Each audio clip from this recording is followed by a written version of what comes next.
Bienvenue au petit cours d'histoire féministe. Aujourd'hui, on parle d'un regroupement de femmes qui a été fondé au début du siècle, mais qui existe toujours aujourd'hui, c'est-à-dire des cercles des fermières dans la région de Kamouraska. L'histoire du féminisme au Québec est vraiment montréalocentrée. Alors qu'on sait tout des Thérèse Casgrain et des Marie Gérin-Lajoie de ce monde, on ignore quelles stratégies ont développé les femmes des milieux ruraux à la même époque pour se regrouper et pour faire valoir leurs idées. C'est justement de ça qu'on parle aujourd'hui.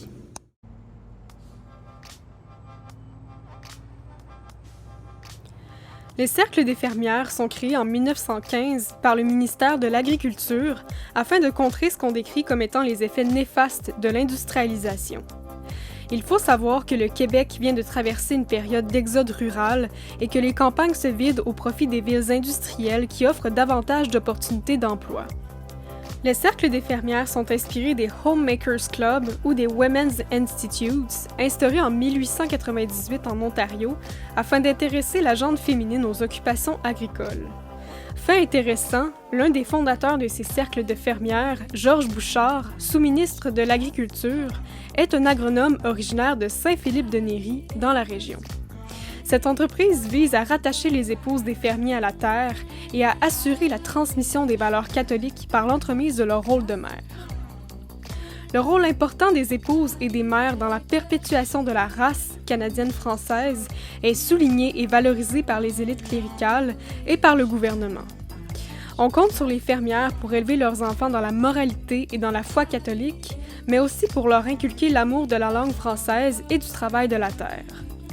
Les femmes du Kamouraska sont particulièrement sollicitées car l'économie de la région est largement basée sur l'agriculture et les communautés qui y vivent presque exclusivement francophones. Chaque village a son cercle des fermières qui est dirigé par une présidente. Les rencontres non mixtes permettent aux femmes de sortir de chez elles, d'échanger entre elles, d'obtenir du soutien et sûrement aussi de ventiler un peu à propos de leur famille. Jusque dans les années 1930, l'agriculture québécoise reste une activité de subsistance, c'est-à-dire qu'elle permet à la famille qui exploite la terre de subvenir à ses besoins. Les femmes des milieux ruraux travaillent donc davantage à l'extérieur que leurs consoeurs de la ville à la même époque. Ce sont souvent elles qui entretiennent le potager, qui confectionnent le fromage et le beurre. Le beurre du Kamouraska a d'ailleurs très bonne réputation et il est même coté en bourse à Londres pendant un certain temps. Cependant, avec l'industrialisation de ces techniques, ce sont les hommes qui sont formés dans les instituts spécialisés qui reprennent graduellement cette production, autrefois considérée comme une tâche typiquement féminine. Quant aux fermières, elles se réunissent pour faire de l'artisanat et de la production de nourriture en se basant sur des recettes traditionnelles. En fait, ces femmes sont de véritables artistes. Leur savoir-faire leur a été légué le plus souvent de manière orale, mais elles sont expertes afin de réaliser des objets du quotidien tout en les rendant magnifiques, comme les catalogues, ces fameuses couvertures indestructibles. Elles organisent ensuite de grandes expositions où elles montrent leurs créations et où les plus talentueuses d'entre elles remportent des prix. Dans un journal de 1965, Madame Albert Lévesque, présidente du Cercle des fermières de Sainte-Hélène de Kamouraska, s'exprime ainsi. Les organisations comme les individus ont leur histoire. Chaque cercle a la sienne, très différente l'une de l'autre, mais toutes ont une réalité si captivante que l'on peut dire qu'elles sont belles autant que celles des pays d'en haut. Nos cercles de la région, comme tous ceux de la province, ont subi les contre-coups de la crise économique et avaient peu de communication entre eux. Ils étaient des organismes locaux, précieux, exerçant une mission paroissiale dont l'étendue se mesurait aux besoins divers de la population rurale. Ils se mêlaient de tout à défaut d'autres organisations. Avec les cercles des fermières, les femmes se donnent aussi un rôle social en évitant de se faire achaler par les curés qui habituellement sont très apeurés quand des femmes se rassemblent et échangent des idées qui ne concernent pas l'Église et leur rôle de mère.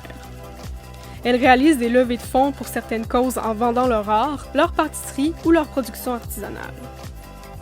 Au cours du 20e siècle, quand les mouvements de femmes commencent à s'organiser dans les villes comme Montréal et à porter les valeurs féministes maternalistes, les membres des cercles des fermières se sentent plus ou moins rejoints par ces discours. De toute évidence, il y a un écart entre la réalité des Montréalaises bourgeoises et privilégiées et celles qui vivent en milieu rural qui n'ont ni les moyens ni le temps de penser à ces grandes idées.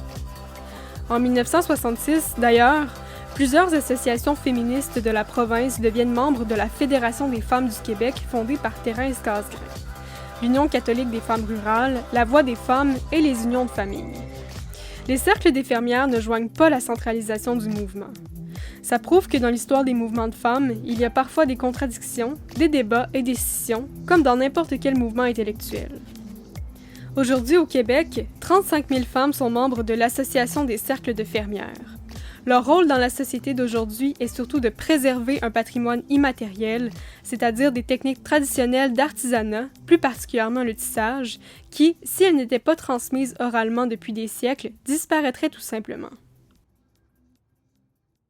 Donc, c'était tout pour cet épisode du petit cours d'histoire féministe. Si vous avez aimé son contenu, s'il vous plaît, partagez-le et faites-le connaître à vos proches. Et si vous avez des idées de thèmes à propos desquels vous êtes curieuse ou curieux, faites-moi le savoir, ça va me faire plaisir de répondre à vos questions.